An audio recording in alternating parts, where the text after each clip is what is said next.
Let's start our last lecture of this course on advanced electromagnetics.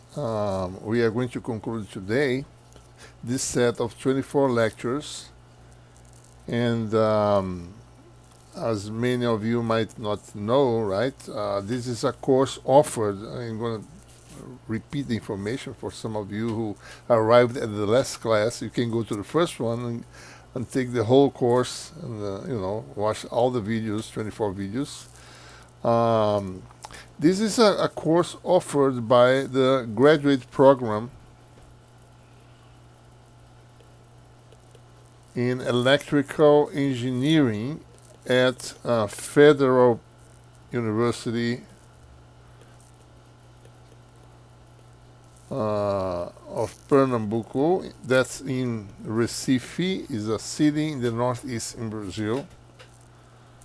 You can find information on the university going to the web page. UFPE is the acronym .br slash no slash. That's the web page of the university, and the web page of our course of our graduate program is UFPE.br PGEE. So then you can use the English version of the web page to find information on those things. So we are offering for the first time this course in English, so we can reach audience all over the world of interested students who want to study the subject of electromagnetics in advanced level. And that's part of our core courses in the graduate program of electroengineering, specifically in the field of photonics. Okay, so that's just a briefing on the context of this lecture and on this course. This is the last lecture, and just want to say these few words before we started.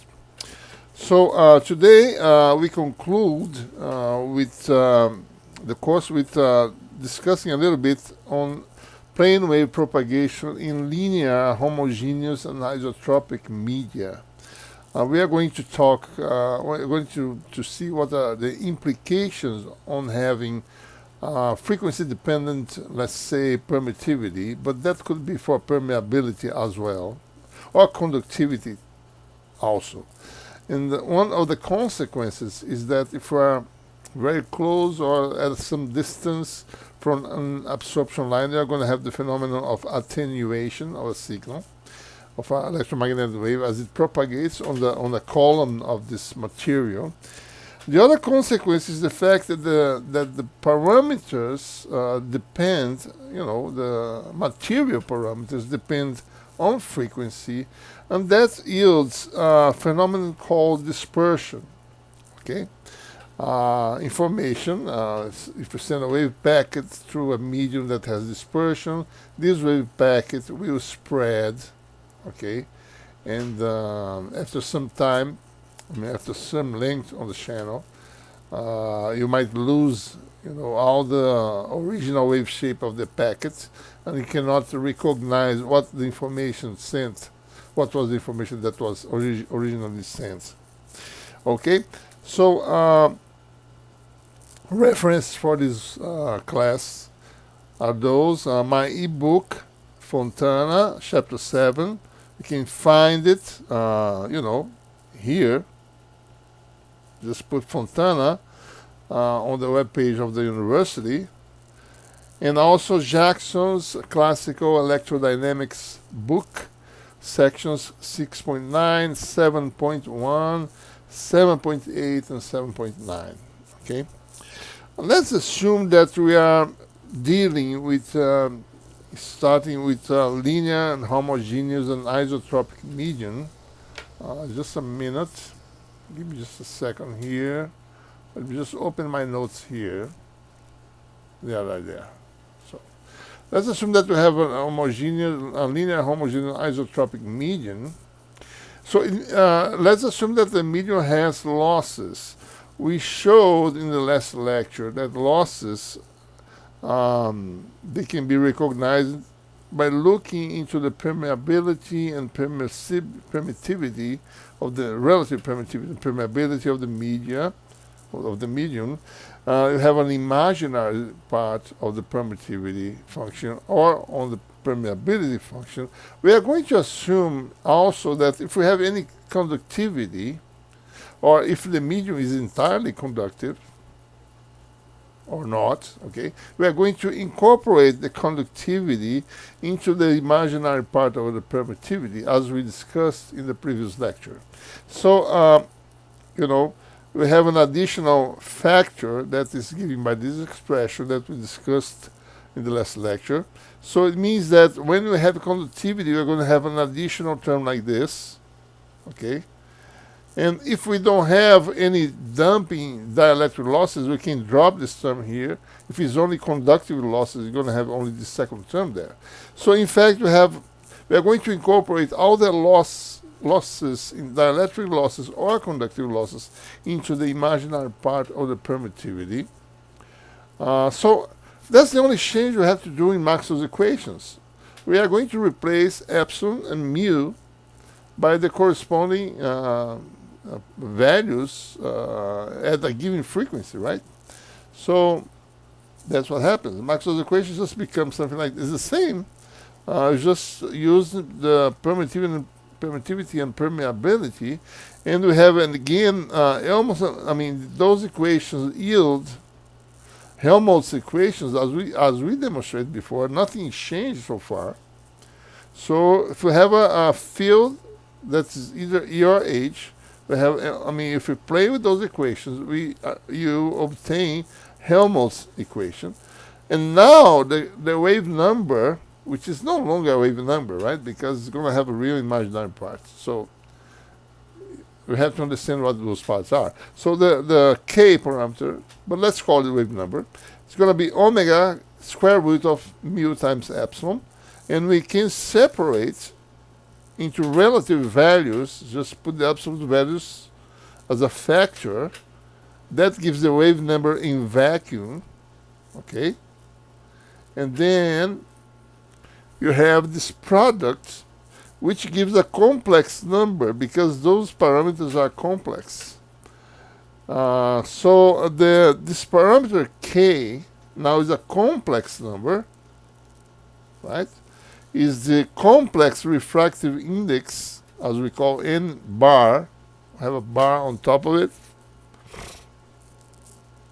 So we're going to have K0 is a wave number in vacuum, right? This is also, if you want, this is equals to, let me change my notes here, just a second. I don't want to write on my original notes, let me put my draft here, but then I'm on the end of the class. Let me go back. I have a lot to talk today. I'm not going to do a lot of demonstrations, just minor ones. So otherwise, we would take a long time to finish this class.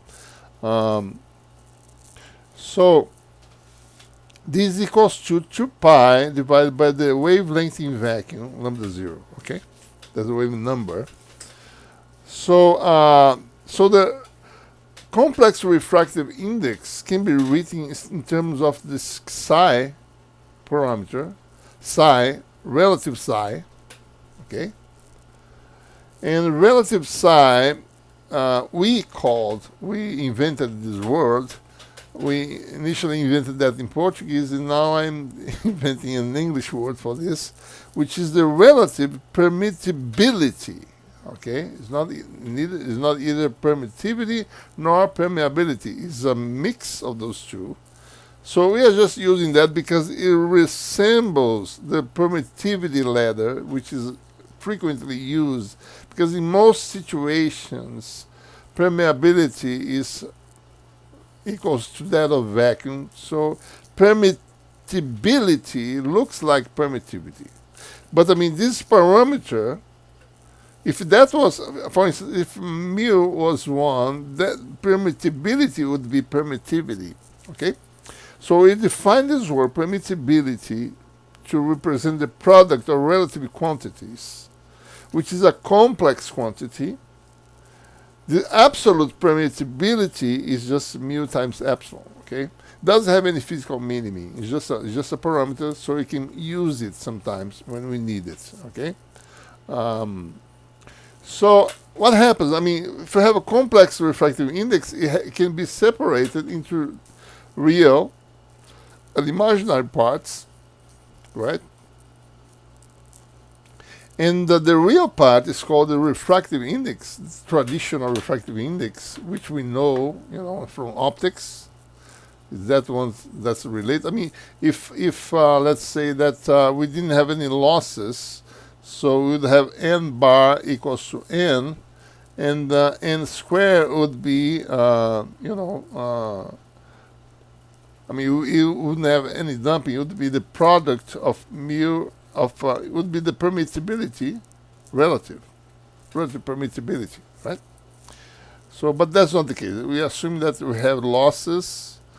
So we have the real part called the refractive index, a-dimensional parameter, and the imaginary part, kappa, Greek letter, is the extinction coefficient. Okay. So now the wave vector is a complex quantity. Okay. We have to be careful in dealing with this. There are some complex wave vectors which are not like, I mean, this is an easy complex wave vector. It's just a complex number, a scalar number, times a real quantity. Also, there's a missing u here. There's I just forgot to put this reversor u. Okay, so I mean, this is a type of complex vector, which is interesting because it's going to be only the scale factor is going to be a complex number, and the versor is going to be a geometric entity.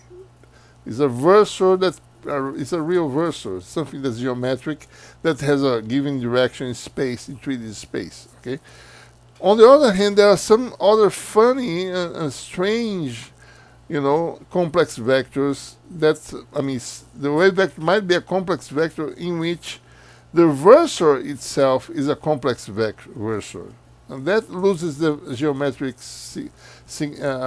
meaning. It's not going to have that meaning anymore. But in this case, when we have only material dispersion, we don't have any modulation on the wave vector that causes it to become complex. Well, in this case, we have a versor that is a geometric entity. So, but recall that, I mean, the wave vector is a complex parameter, and we have to understand how that affects our propagation. So the question is, what are the modifications to be made in the canonical form of the plane wave for a medium having losses or having a complex refractive index? Well, all we have to do is to replace the wave vector that in vacuum was, in vacuum we had k equals to k0 times u, right? Everything was real here. Now, all we have to do is to replace k0 by k, and k itself is n times k0. That's the only thing we have to do in all the expressions, in the canonical expression for the plane wave. So our field in the canonical representation are going to be, as before, E field equals to a constant E field times the propagating factor, which is going to have the complex wave vector in the exponential factor. Okay, so it's going to be this, right? We have a complex number in the exponential factor. And the H field is the versor, which is a real number, real vector, time cross product is 0 divided by impedance. And the impedance, we have to look at it. Impedance is the ratio between mu and epsilon. We can express this in terms of relative values, right? Mu equals to mu0, mu relative, divided by epsilon over epsilon. Epsilon 0, epsilon relative. So we're going to have separated here this factor, which is root square of mu 0 divided by epsilon 0. So you're going to have this relative value here. Now the wave impedance is a complex parameter. It means that H field is not in phase with E field, as in a if you don't have losses in a lossless medium, E and H are in phase, right? So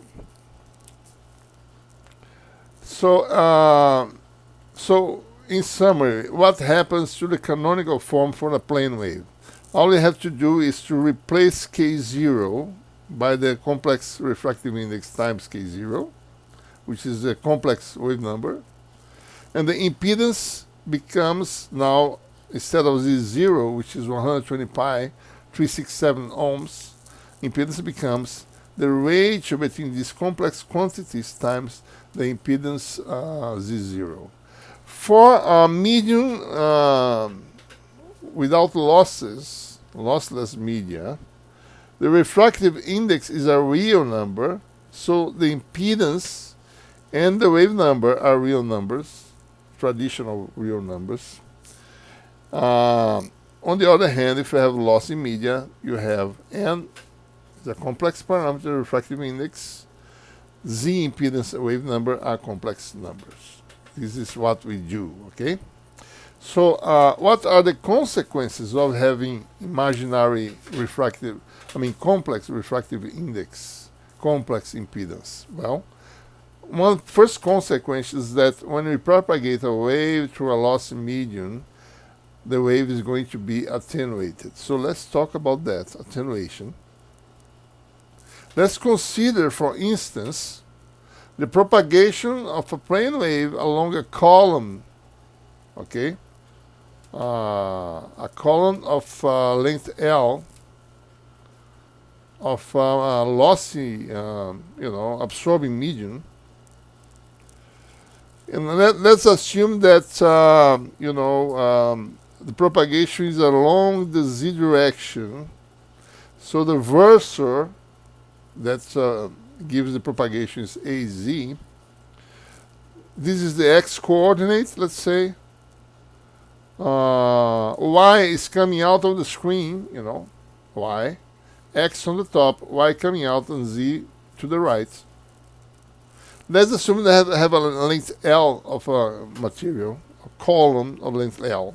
We want to propagate a plane wave through this material. So the wave enters right at the input at Z equals 0.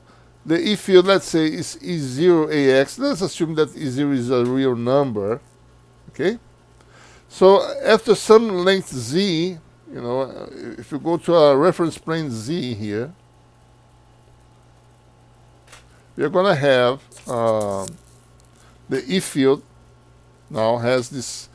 The only thing we do is to multiply E0 AX, right, times the propagation factor. And let's see what this propagation factor is. Minus Jn K0 by separating n into real and imaginary parts, right? What happens? So we're going to have a real imaginary part minus J refractive index K0Z, which is this one. And then minus J with minus J equals to minus 1. So you have a real part here. So the real part is the extinction coefficient, kappa, times the wave number in vacuum. Okay, we call this parameter alpha over 2. We could call alpha also, but just because I'm going to get the power is going to multiply by 2, so we're going to define this as alpha over 2. And the NK0 we're going to call it beta. These are defined as the, if we write in terms of those, after propagation on the, at coordinate Z, you're going to have a real exponential factor minus alpha over 2Z. And you're going to have a phase factor minus J beta Z. Alpha is called alpha as a whole, right? Alpha over 2 times 2 is alpha. It's called the power or intensity attenuation constant. I could have defined, instead of alpha over 2, could have called alpha for the field, then it would be the field attenuation constant. But I'm defining differently like this. So alpha is the power attenuation constant, and beta is the phase constant because it gives us the phasing, right? When you calculate the real part times exponential j omega t, it's going to give a phase factor. So beta is a phase constant. So what happens? The field decays exponentially, right? Well, it decays exponentially because there is losses. There are losses in the medium. We start to heat the material because of those losses. So energy is being transformed to heat. So the H field, on the other hand, can be written in the canonic form, right? That's the way it is. U cross E, AZ-AX equals to AY. So X times Y is Z, which is the direction of the pointing vector. So that's the expression for H. Recall that Z is a complex number, right? So H is not exactly in phase. We have this factor here and this complex number. We have to be careful. E and H are not in phase. Well, let's calculate the pointing vector to determine the power density, right? 1/2 of E cross H conjugate. Then this is E. I just missed. Oh, I already did here. You see, AZ is already the cross product of the directions of E and H. So this is the conjugate of the H field. We have a plus J here. You notice the difference? Minus J and plus J. And this is a real number. There is no conjugate. It's the same thing. Is your conjugate Z conjugate? Okay. So that's the power. The complex. You know. So you see that the pointing vector is a complex vector, right? So there is some reactive power as well. So, but the important thing is when you calculate alpha over 2 twice, the power decays with the attenuation constant alpha. That's the dumping that we have. So let's do some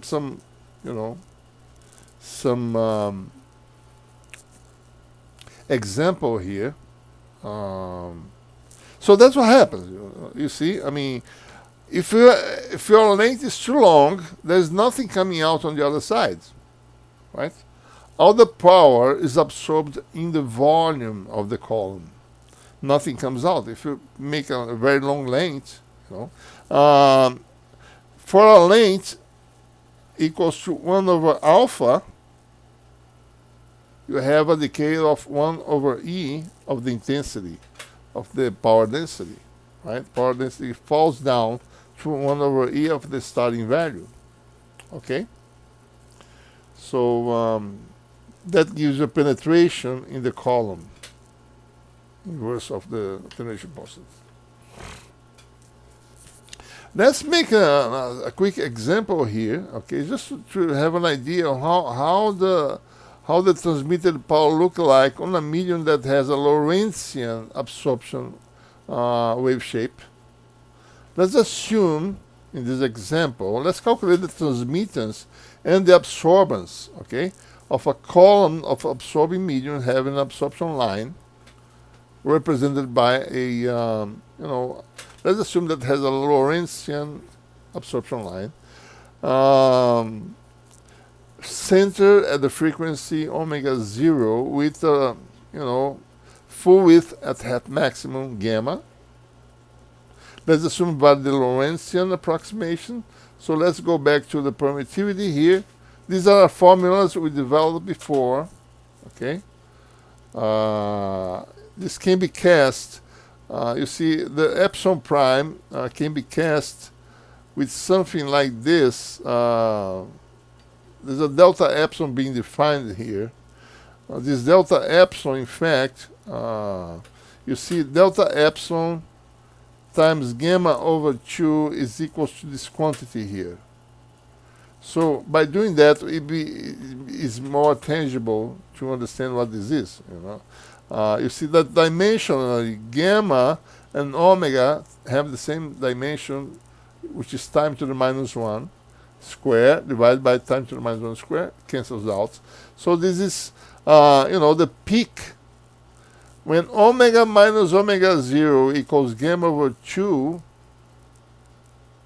okay, gamma over 2, so this is going to be 1 plus or minus delta epsilon, like this one. It's shown here, okay?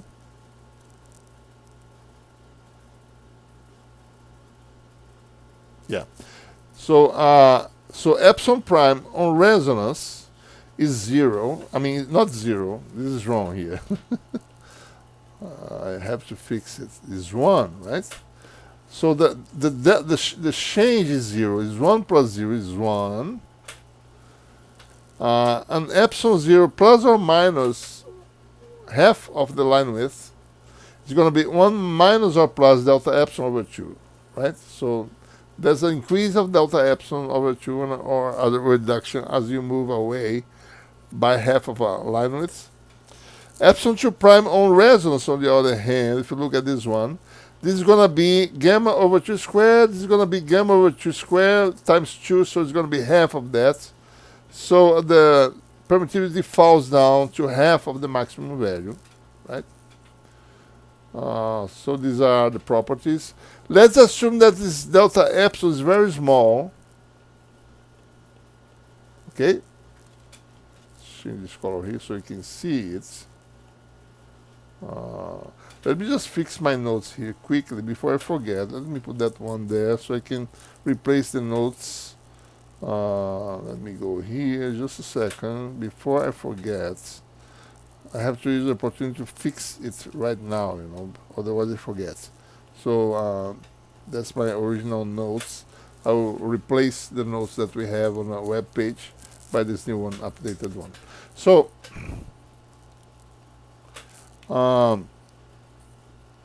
so you see, assuming that the small change in permittivity due to the resonance effect is very small, right? Let's assume also for simplicity that the permeability equals to 1. That's generally the case. Most of the materials are non-magnetic.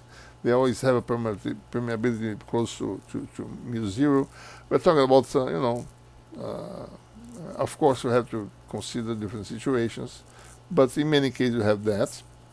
So we can calculate approximately the complex refractive index, real and imaginary parts. We put in evidence epsilon prime, put a factor out. So I can write like this. And to a first order Taylor expansion, we're going to have a correction which is half of this number here, which is this one. So the complex refractive index is going to be n minus j kappa, approximately. N is approximately the root square of the real part, which is very close to 1, okay? Because, the maximum change is 1 plus or minus delta epsilon over 2, right? Delta epsilon is very small, so this is almost equals to 1. The refractive index is almost that of the vacuum. We can consider that, okay?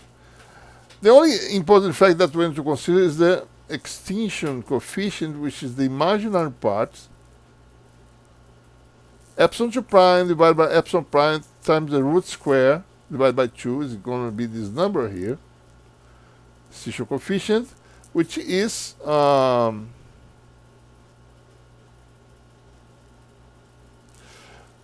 considering that epsilon prime is approximately equals to 1, right? If we put in here, it's going to be kappa approximately half of the imaginary part of the relative permittivity. So 2 kappa equals epsilon prime. So epsilon 2 prime. So if we use the expression, the Lorentzian approximation for epsilon 2 prime, okay, so kappa is going to be this expression here, and the impedance, let's calculate, is going to be Z0 divided by n complex number, right, equals n minus j kappa. Because n is close to 1, this is 1 minus a correction which is small, can just multiply by 1 plus. That's going to be approximately the impedance, which is very close to the 0, because this is a small number. So we have a small effect we can neglect just for looking into the transmitted power. Of course, we can calculate exactly if you want, but just to give some nice elegant expressions, so we use that approximation here. This Z bar approximately equals to the vacuum impedance. So if we look at the transmitted power density, Poynting vector, right? So Z is approximately Z0, which equals to Z conjugate. We neglected the imaginary parts. So this is going to be the starting value of the power density, which is a factor here.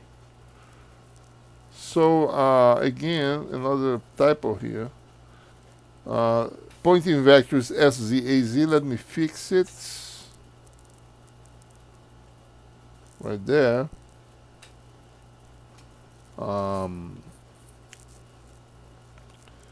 So after a length L, assuming that we have a small losses, so we have, let me just go to my notes here. You see that the Poynting vector is something like this, exponential minus alpha L. Let's assume alpha L very small. So exponential minus alpha L to first order equals to 1 minus first derivative times the correction, which is alpha L. First derivative of the exponential is minus exponential. That's why I have a minus here. The correction is alpha L, and exponential at alpha L equals 0 is 1, right? So that's the approximation used. We just linearize to give an idea how does it look like. So in that case, recall that alpha, right? Alpha is 2 kappa K0. We did that before. So for small losses, the transmitted power, which is the transmittance of the column, is 1 minus alpha L, right? So if we replace alpha by 2 kappa K0, right, and 2 kappa is epsilon 2 prime, then we have a function of frequency for the transmittance. Okay, that's this function here. So this is, is 1 minus something here, and this is called the absorbance, lambda, capital lambda. So the absorbance is this factor here. So it's going to be the maximum value, This is maximum, the maximum of this equals to 1 when this is 0, right? So the absorbance is maximum on resonance. Okay? So the maximum value of absorbance is just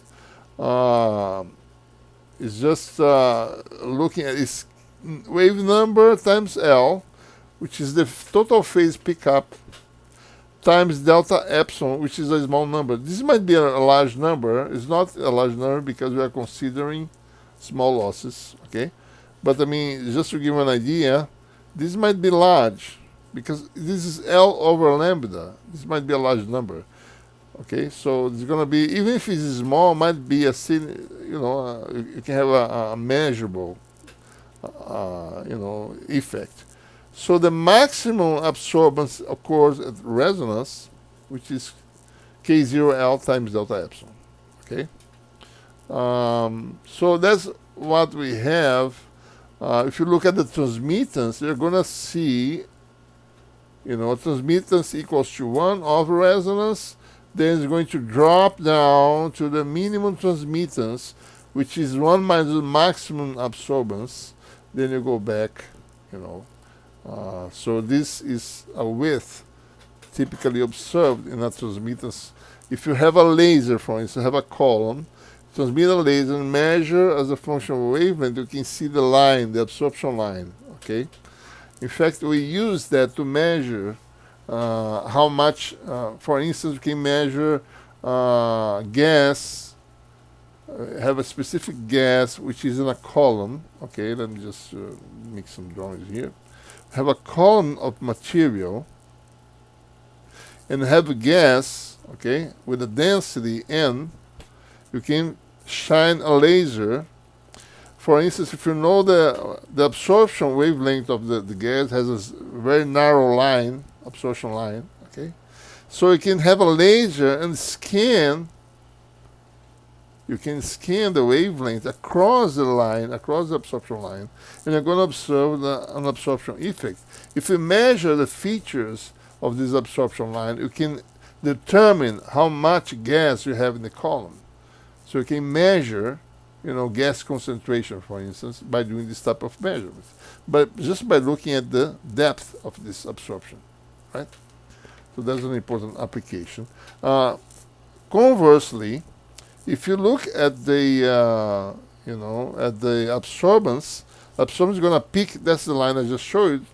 That's absorbance. You're going to have a peak, maximum absorbance on resonance with a width, a spectral width, absorption width, which is gamma.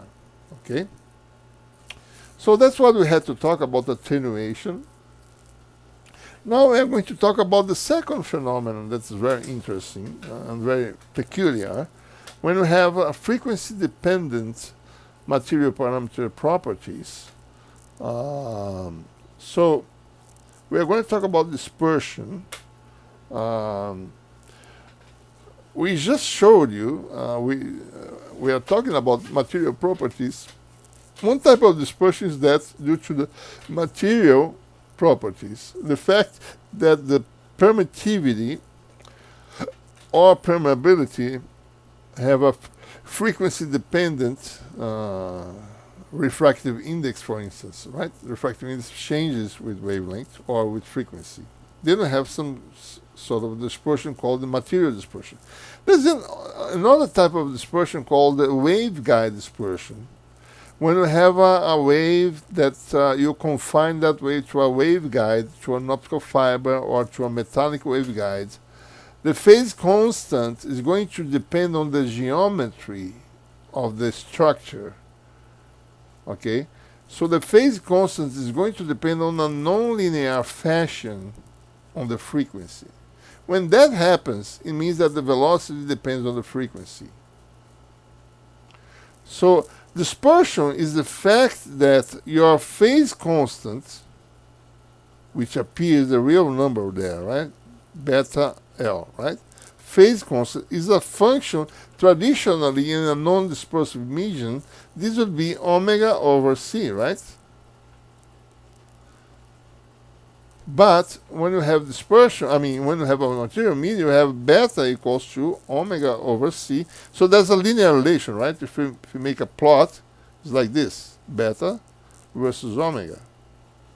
But if you have a material medium, you have to multiply that by the refractive index, which is a function of omega. Now, beta is no longer linearly related to the frequency. When it is linearly related, the coefficient of this line defines the velocity of propagation, which is independent of frequency. Okay? So what we have is that for vacuum, as I just showed you, V equals to C, right? Phase velocity is constant, is always equals to 3 times 10 to the 8 meters per second, independent of frequency. Let's assume now that the losses are negligible, right? How is that? Well, you have to go to the region, right? Let's look at the absorption region is here somewhere, omega 0. So the real part of the permittivity is something like this change like this, then go like this, then does that.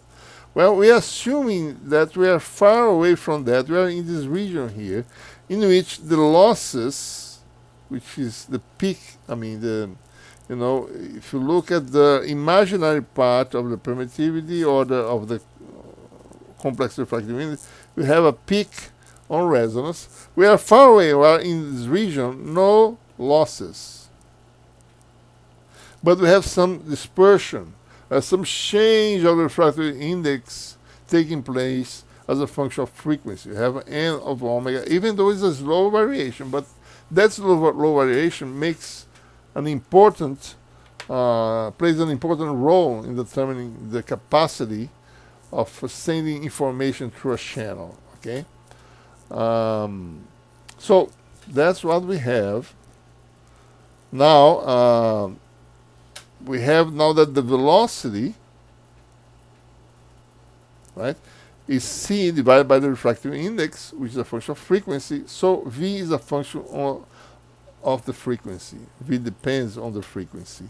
So it means that if we send information through a channel represented by the refractive index n of omega, what's going to be the output after you propagate, right? So if you don't have a lot of change, if n doesn't change significantly with frequency, you can say that f0 is going to look like fi, right? It's going to resemble fi somehow. But you see that how do we propagate an information? We have to decompose it into harmonic components. Then we propagate each harmonic component to the channel. And then we recompose the harmonic components to reconstruct the signal, right? Well, if each harmonic is going to have a slightly different velocity, and they are going to travel at different speeds, right? When we recompose, we're going to have some distortion. So that's what we need to determine. Because of this distortion, you have some distortion. That's what we call dispersion. We are going to see what is the parameter that defines, in fact, the information velocity, right? So when we transmit a signal, information through a channel, what do we do? I mean, if we want to transmit through a waveguide, right? The dimension of the waveguide defines the frequency components that can pass through the waveguide. So you have to operate on the operating frequency of the device, of the waveguide. If you want to send through an optical fiber, you have to have a carrier that passes through the fiber, which is a light, right? We have to encode information in the light emitted by a laser. If you want to send information through free space, depending if it's a high frequency, if you want to direct the radiation, you have to use a parabolic antenna to propagate that beam of radiation directed to another receiving antenna, and then you have to use the proper frequency for this thing operate at that size. So different channels, they have different requirements. So you have to operate in a frequency range around the operating frequency, let's say omega c of the carrier. The carrier is the center frequency that carries effectively the information, right? I have to encode information into this carrier and to propagate in the through the channel.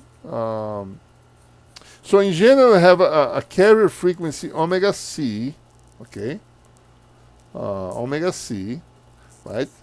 And you can modulate the amplitude. For instance, we have amplitude modulation schemes that we know. I mean, I'm not going to go through all the theory on that, but I mean we know those things, right? You can modulate the frequency of the carrier. We have frequency modulation, so you encode information in the frequency.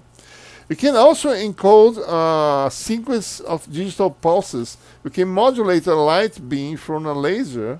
You can turn on and off. They don't have bits 1 and 0. They have a streaming of bits. You have a byte, you have a word. You can send that to a channel, to an optical fiber. That's also possible. So you're going to just I mean, that doesn't depend on the scheme that we encode the information. We're going to use the scheme of amplitude modulation just to show you how the group velocity or the information velocity comes out. Let's assume that the signal has a band limited with a bandwidth much smaller than the carrier frequency. It means that when you encode information in the carrier frequency, the frequency is not going to change much, For instance, you might want to send a voice information which is up to 20 kilohertz, right? Bandwidth. Using microwaves, let's say, using a channel which is 1 gigahertz, right? So that's omega c. In fact, that's not omega c, that's fc, right? The carrier frequency, and that's the bandwidth of the signal. So you see that delta f is much smaller than fc.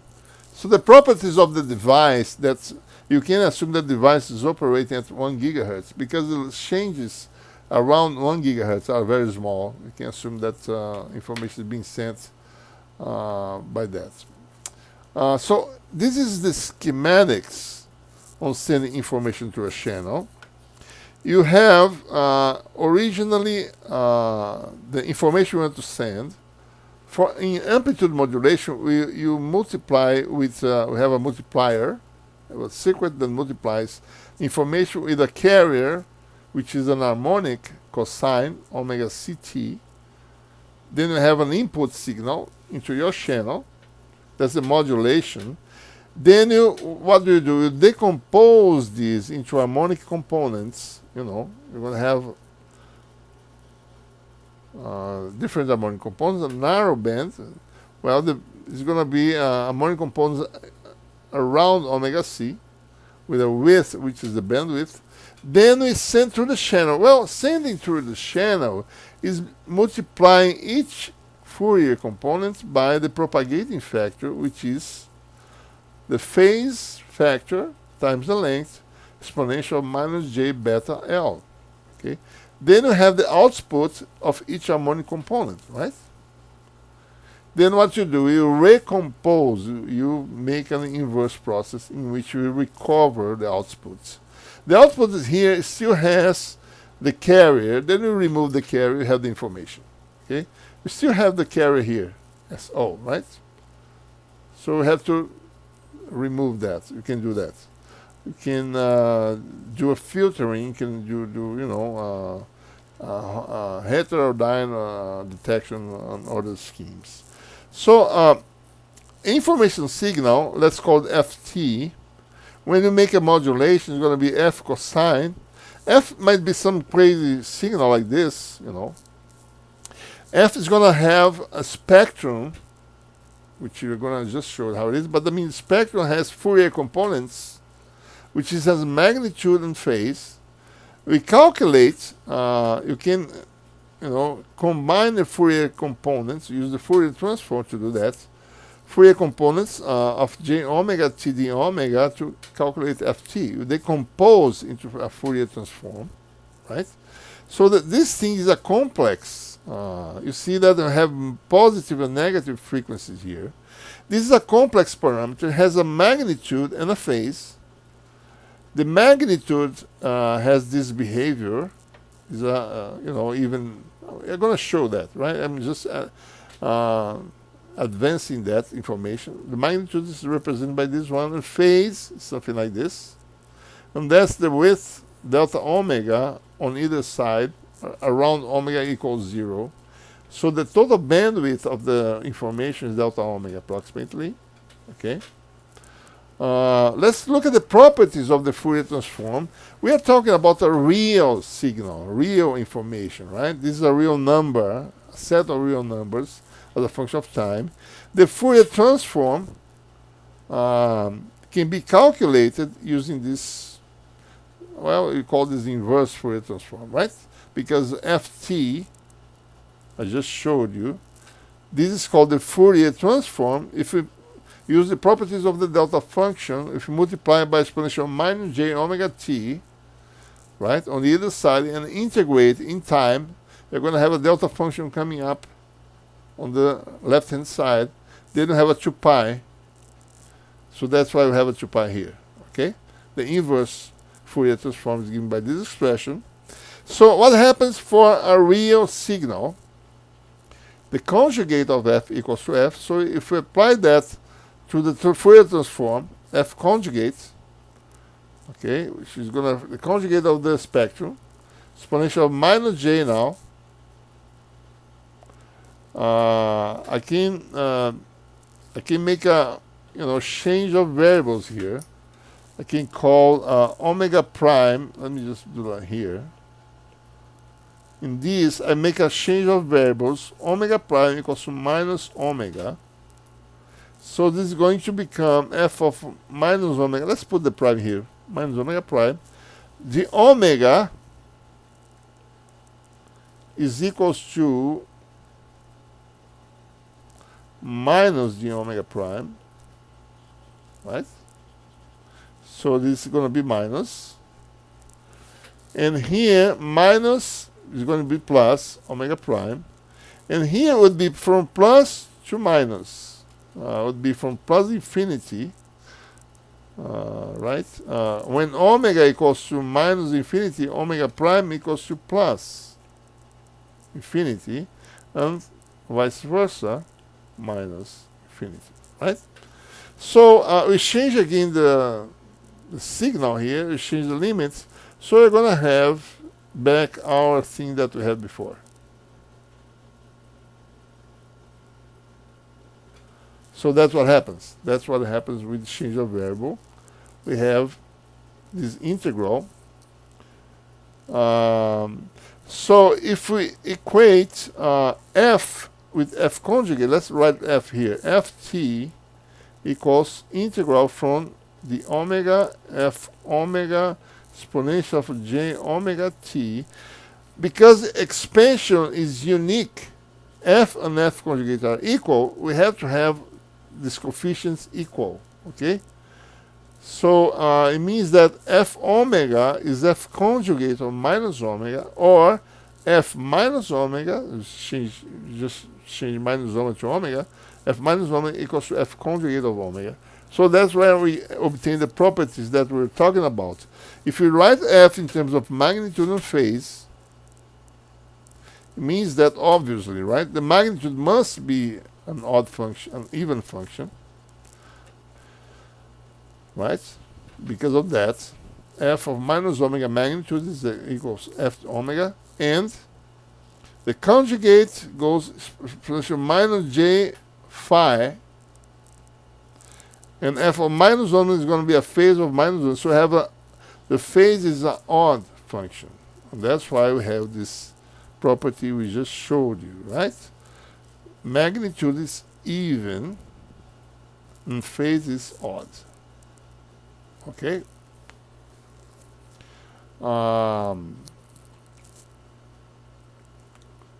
So let's look, that's an important property. We're going to use that property in some situation here. Let's modulate the input signal. The input signal is now f times cosine. Let's calculate the Fourier transform, right? We plug f cosine here.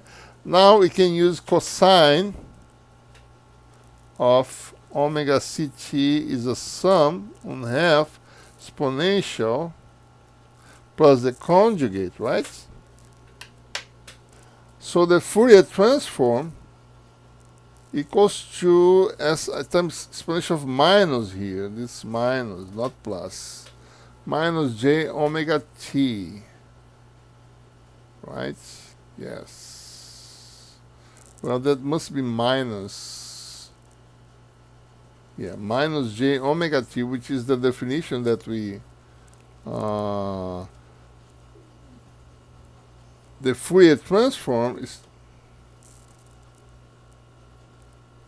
Well, the inverse Fourier transform. I'm sorry, there's a mistake here. This is 1 over 2 pi. I forgot the 2 pi here. 1 over 2 pi, right? Maybe I have that mistake all over. So that's 2 pi Si of omega. Yeah. So exponential minus, let me fix here in my notes, my class notes.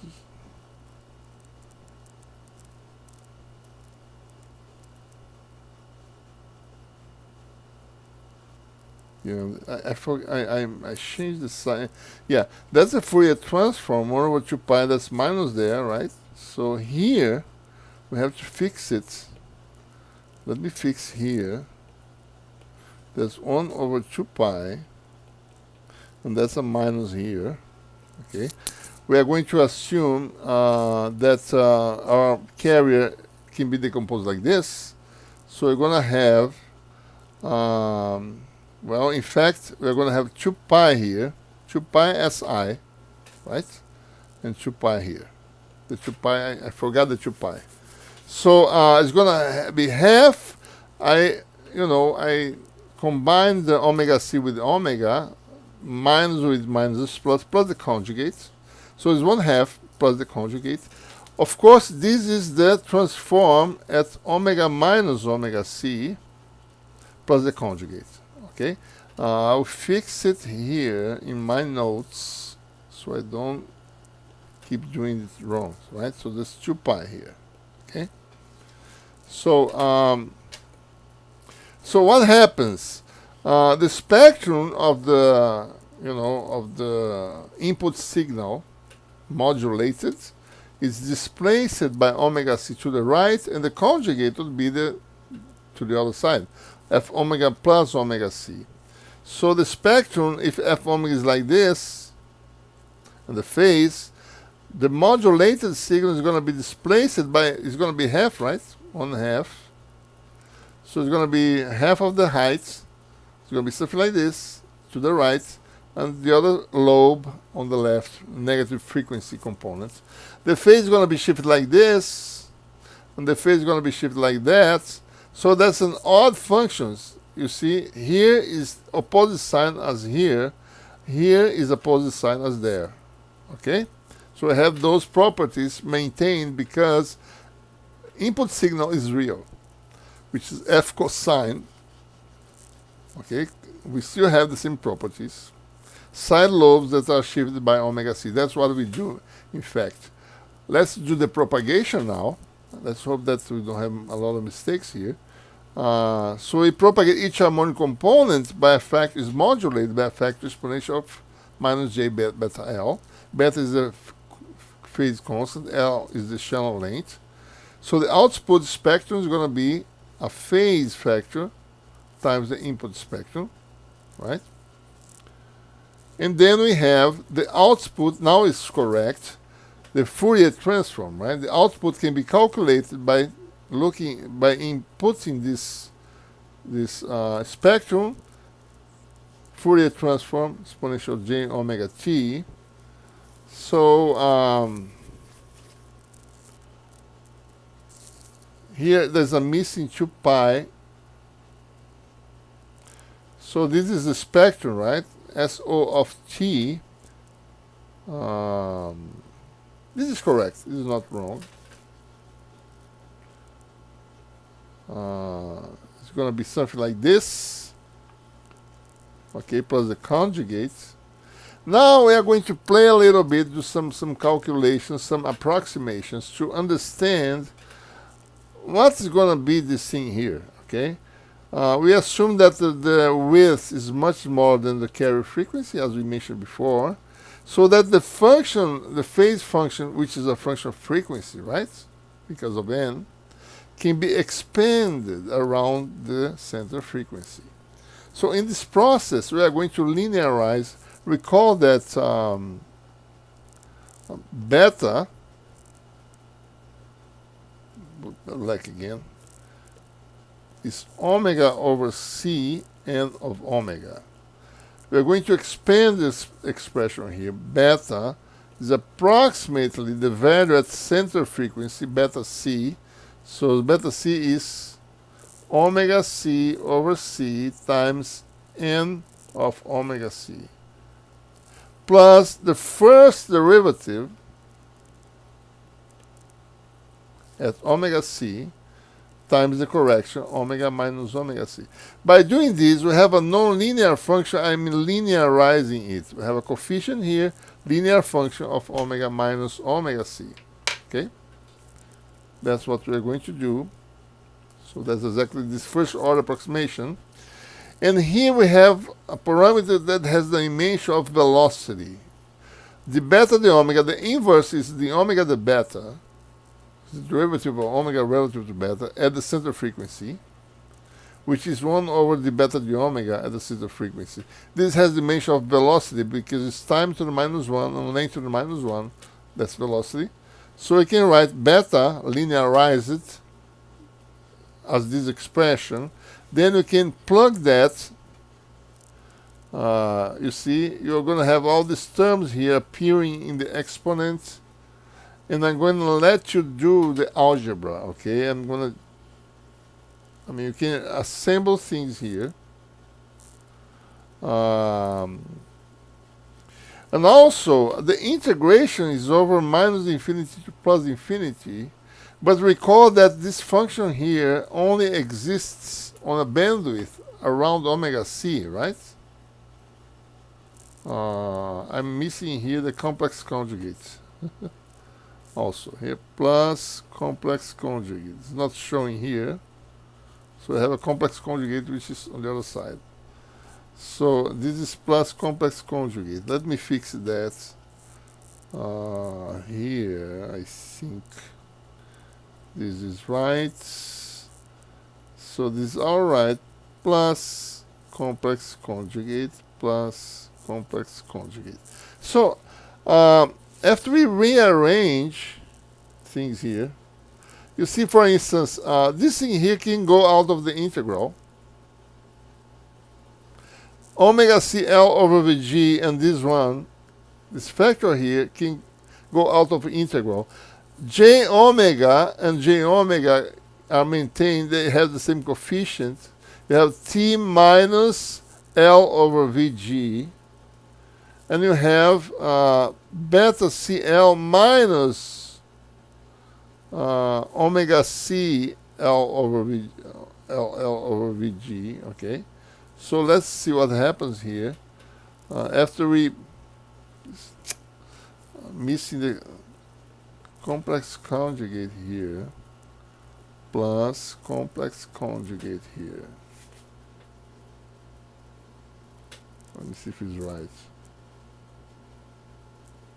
I don't understand why I didn't put this in here, but plus complex conjugates. Plus complex conjugates. Everything here has a complex conjugate. So here is okay. Okay, so let me fix here. I forgot this complex conjugate thing here. Okay. Plus complex conjugates, plus complex conjugates, plus complex conjugates. So this is correct. Okay, so let's go back there, okay?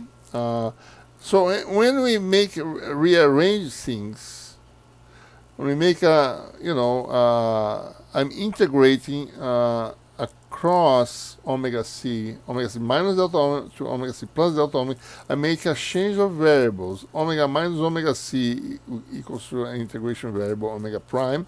The omega prime equals the omega. So you see that you're going to have omega minus omega c is going to be omega prime. You have omega equals to omega prime plus omega c here. So I can rearrange things. Integration is going to become now between minus delta omega and plus delta omega. We have all these terms here. And we can put outside, for instance, this factor beta CL goes outside here. Okay. The omega CT goes out, is right there. and we keep inside the omega f omega j omega t, which is right there, minus L over Vg, which is right here, plus the conjugates. Okay? So this is a Fourier transform of f, the function f, calculated at this time t, shifted time t minus L over Vg. And we have a complex exponential outside. Recall that this is, well, plus the conjugate. So 2 times the output signal is this thing here, which can be written as a function plus the conjugate. You see that this is a real function. So this is going to be the 2 times the cosine function, with the 2 is going to cancel out. Then you have the output is going to be a replica of the function, and the carrier is here. What you have to do is to remove the carrier and have the function recovered. I mean, the information f is recovered, okay?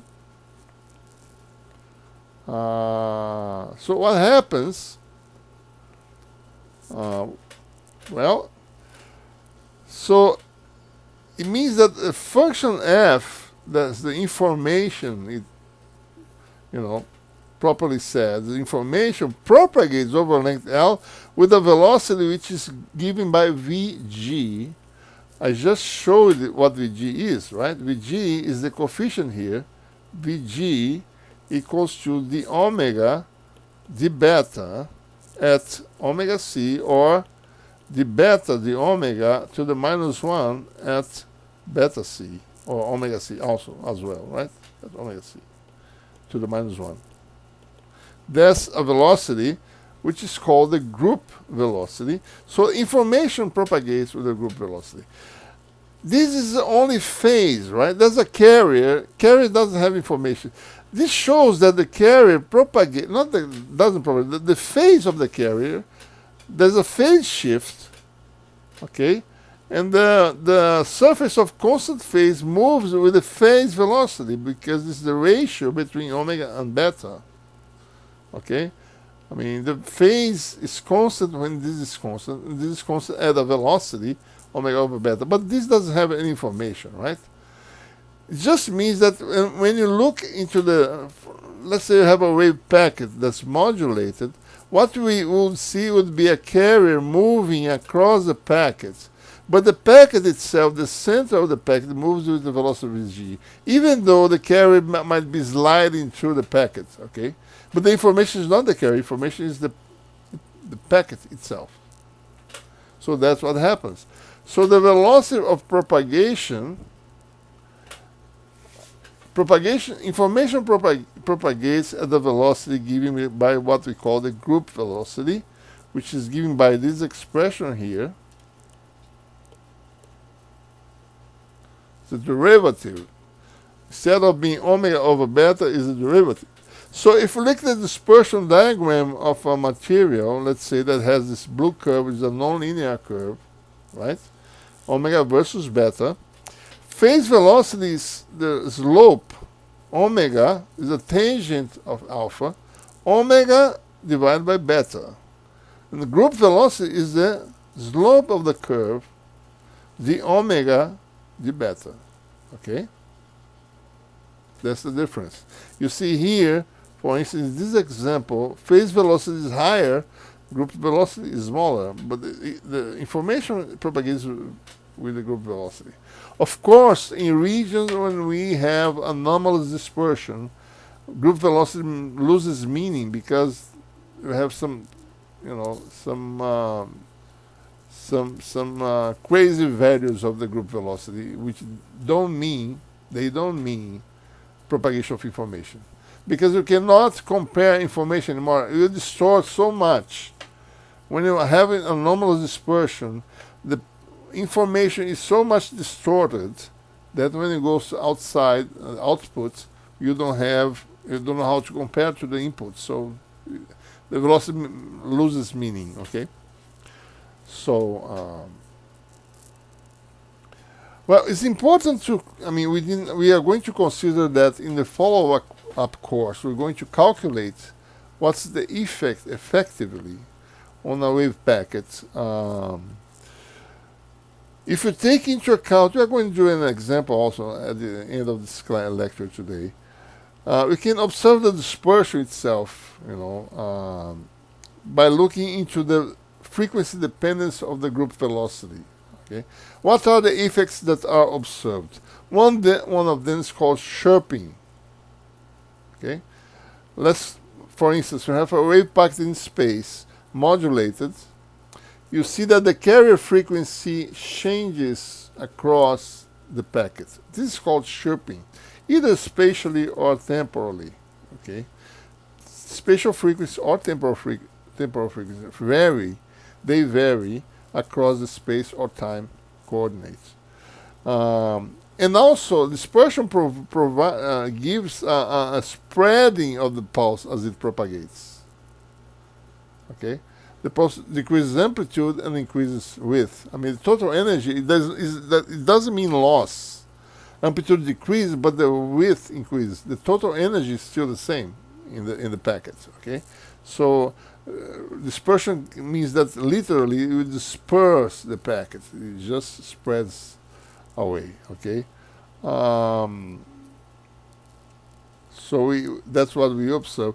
This is the chirping effect I mentioned. You see that the frequency is increasing across the packet. We have a packet exhibiting the chirping effect. You have a frequency that increases across the packet. Okay.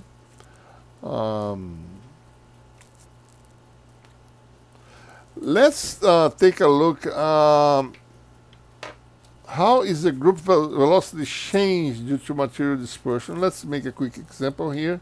Let's calculate it. Just, in fact, I mean, dispersion is the fact, as you notice, this is, we have an example here in which the fact that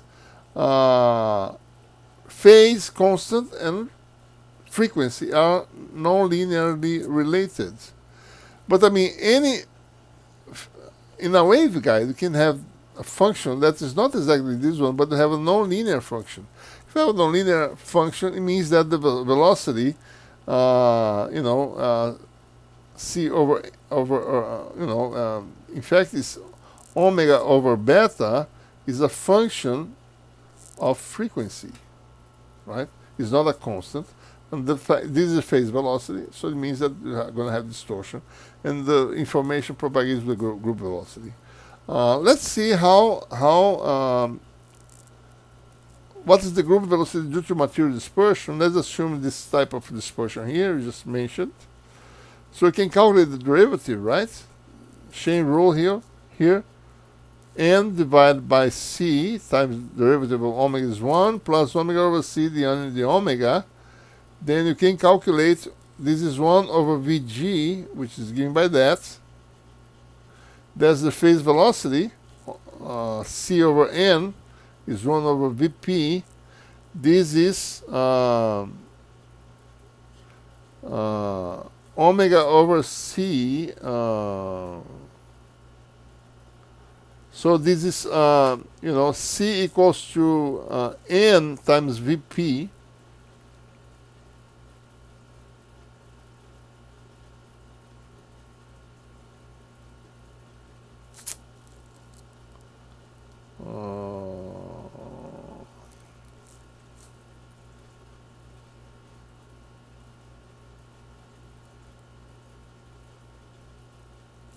So that's why we get that, right? I think there's a missing thing here. This is wrong again, right? I think I'm missing an omega. So let's put the Vp in evidence as a factor here. So we're going to have omega divided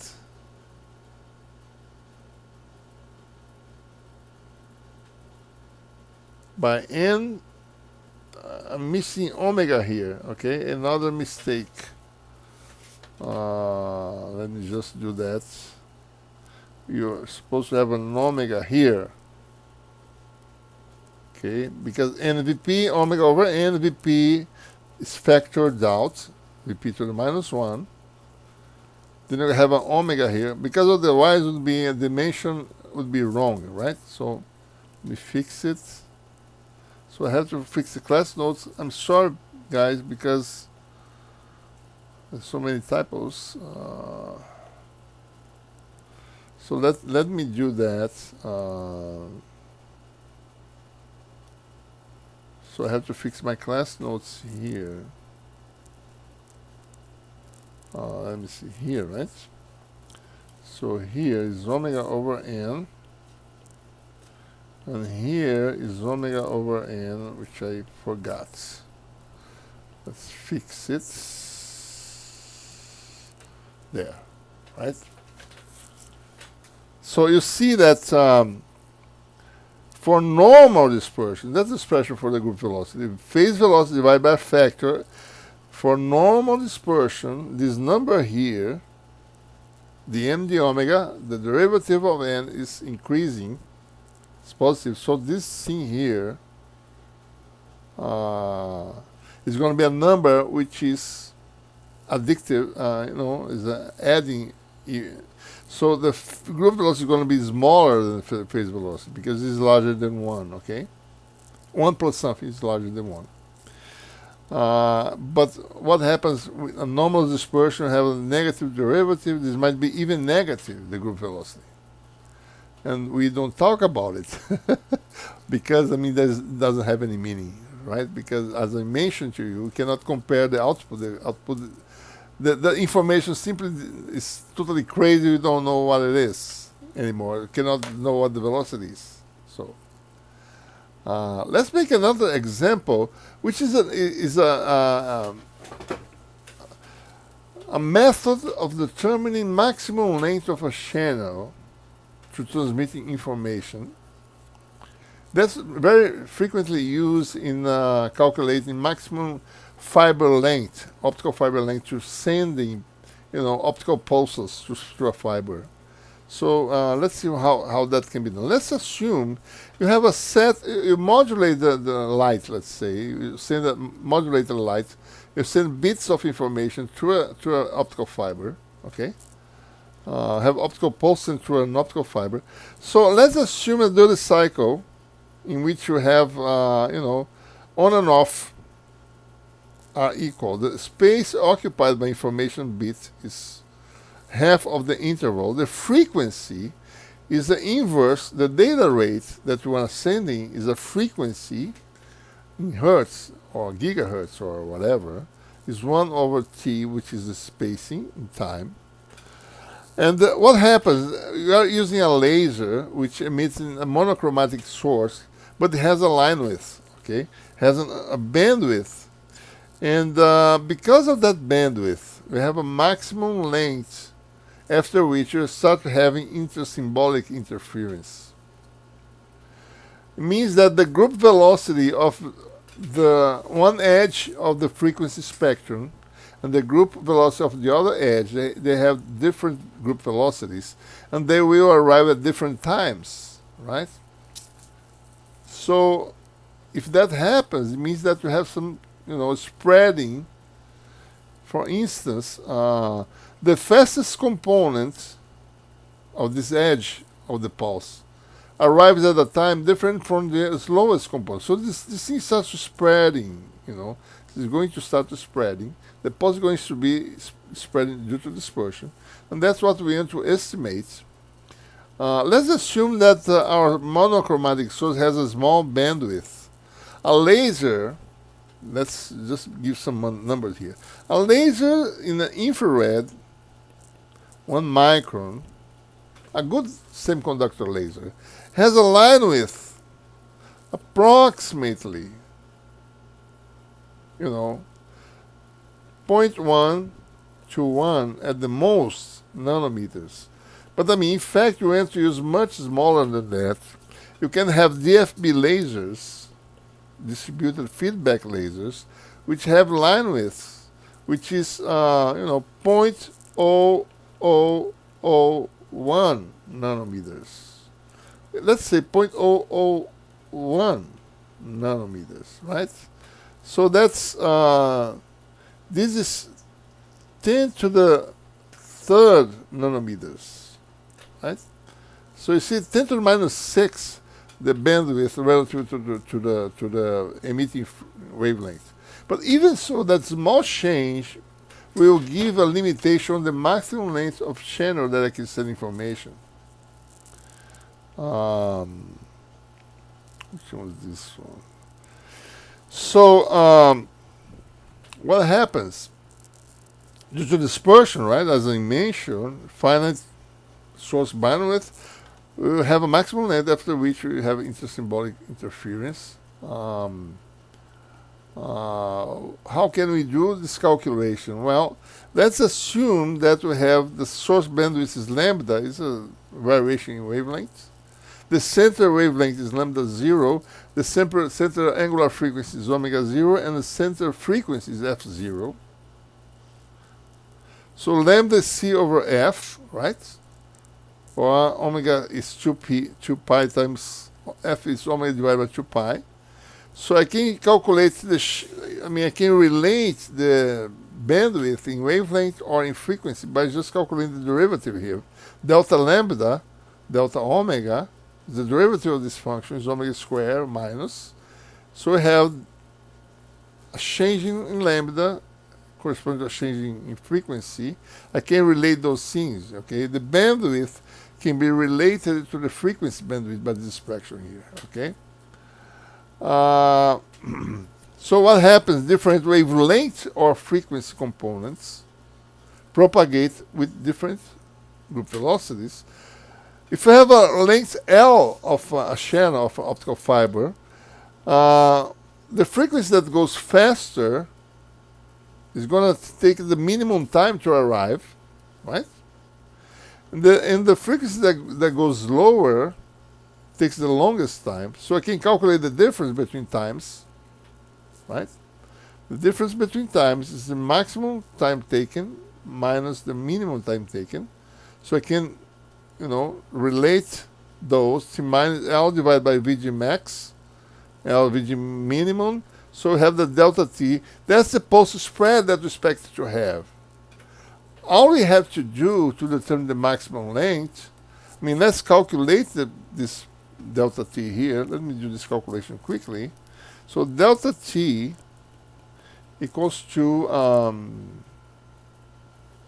L, right? 1 divided by Vg minimum minus 1 divided by Vg maximum.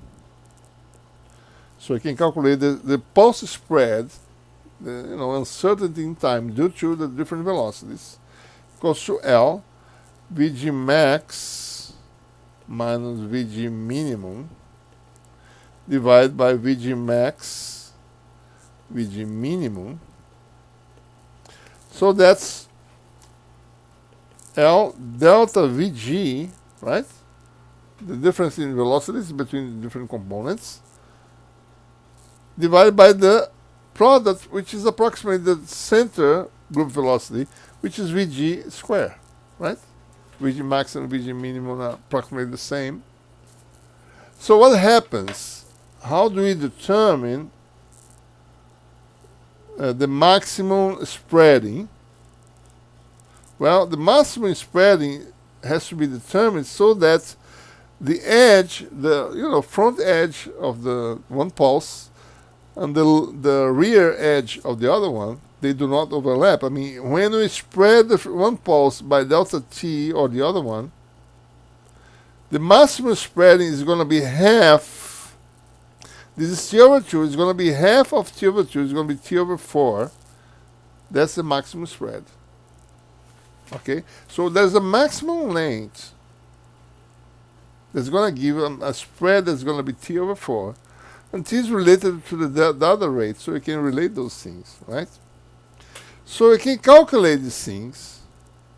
I'll leave it to you.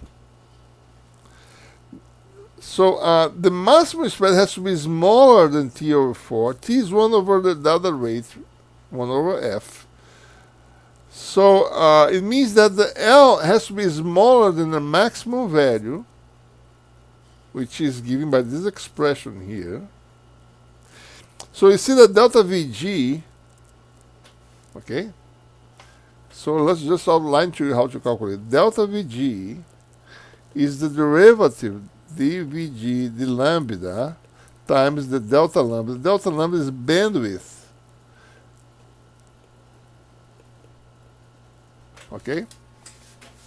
That's what delta Vg is. So I have to calculate this derivative. If we have material dispersion, we can calculate the group velocity. You can, instead of making the derivative relative to frequency, you can make the derivative relative to lambda. Okay? So what is, after you do some algebra, you show that the maximum channel length is going to be, this is a parameter that's defined on the center frequency, right? Bandwidth derivative dVg d lambda 1 over 4f. When you calculate the derivative, you're going to have, if you consider this expression here for the phase constant, so you can calculate the group velocity and derivative relative to lambda.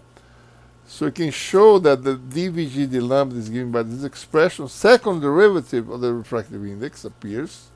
Okay? And then you have the maximum channel length. That's a nice expression here. Okay? This is the emission frequency of the laser, which is, 10 to the 14, right? Hertz. Let's see how much it is. Let's see. You see that lambda equals to 1 micron. F0, lambda 0, equals to C, 3 times 10 to the 8 over lambda, which is 10 to the minus 6. So it's 3 times 10 to the 14 hertz, right? So that's 300 times 10 to the 12 hertz, which is 300 terahertz. That's the center frequency of your emission source, which is right there. This is the data rate. That's the rate that we have in our optical fiber that arrives nowadays in our homes. We have megabytes per second, or gigabytes, right? Have that. And here we have the bandwidth, we have the second derivative. So these are the parameters. So what does the maximum length depend on? The maximum channel length is going to be reduced if we increase the data rate. So for a given length, there's a maximum data rate that you can use, right? That makes sense. The larger the spectral width of the source, if we increase that, we reduce the maximum length, channel length. And if we have a high dispersion, if there's a high second derivative, it means that refractive index changes a lot with wavelength. So if that increases, we reduce also your maximum capacity, your maximum channel length. Okay. So that's just an example showing, even though we didn't calculate dispersion, but we can estimate how things should behave, okay, by using this formulation. Well, I think we are concluding here our course as a whole. Okay, it was very nice to publicize these lectures. I hope you enjoyed it, and just hope to see you next